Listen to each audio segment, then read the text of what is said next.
শুধুমাত্র ডিম দিয়ে এত মজার রেসিপি হয় জানলে আপনিও অবাক হবেন। জি প্রিয় দর্শক, আসসালামু আলাইকুম। কেমন আছেন সবাই?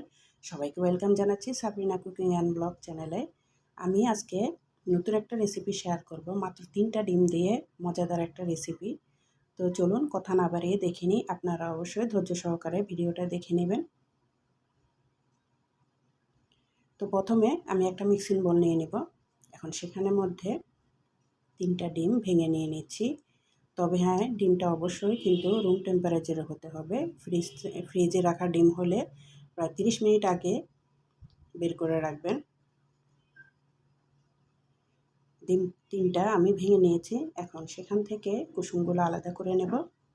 আলাদা একটা বাটির মধ্যে উঠিয়ে নিচ্ছি। এটা এখন এক সাইডে রেখে দেব। আর সাদা অংশের মধ্যে সামান্য পরিমাণ লবণ আর হাফ কাপ পরিমাণ চিনি অ্যাড করব। চিনিটা দিয়ে হ্যান্ড উইস্কের সাহায্যে ভালো করে মিক্স করে নেব। এই কাজটা আপনারা হ্যান্ড উইস্কের সাহায্যেও করতে পারেন, আবার হ্যান্ড বিটার দিয়েও করতে পারেন। এখন আমি হ্যান্ড বিটার দিয়ে করে নেব। খুব সুন্দর করে ফোম করে নিতে হবে। দেখতে পাচ্ছেন আমি ফোম করে নিয়েছি।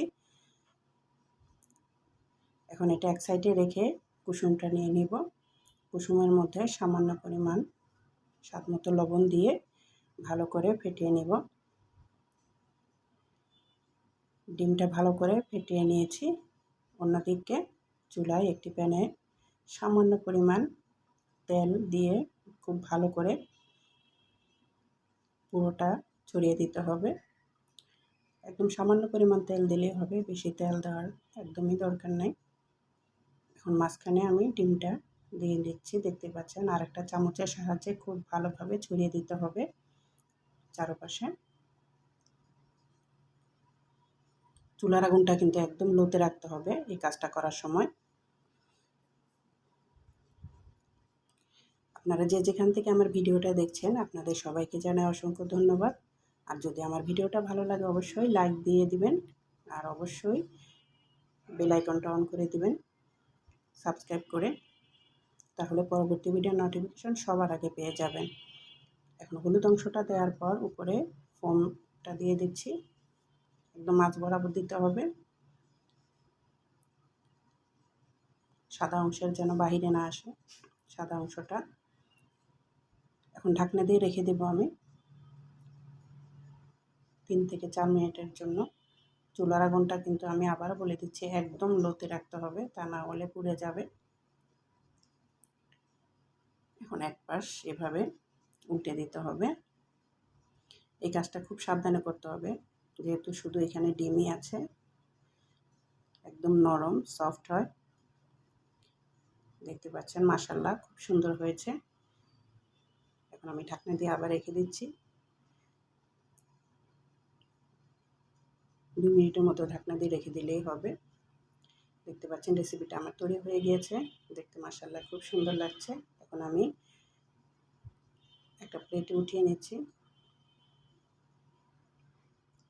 এই রেসিপিটা একদমই ঝটপট তৈরি করা যায়, আপনারা বাসায় ট্রাই করে দেখবেন, খুব ভালো লাগে, বাচ্চাদের খুব পছন্দ হবে। আর একবার যদি বানিয়ে খান তাহলে বারবারই বানাতে ইচ্ছে করবে, খেতে ইচ্ছে করবে।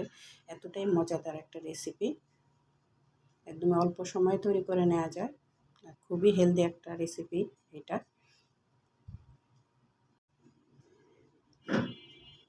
এখন আমি একটা ছুরির সাহায্যে কেটে দেখাচ্ছি কেমন হয়েছে।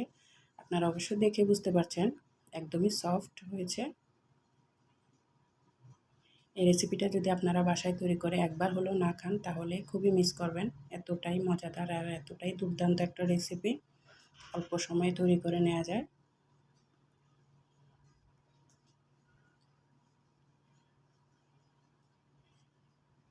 দেখতে পাচ্ছেন মাশাআল্লাহ দেখতে অনেক মজার হয়েছে।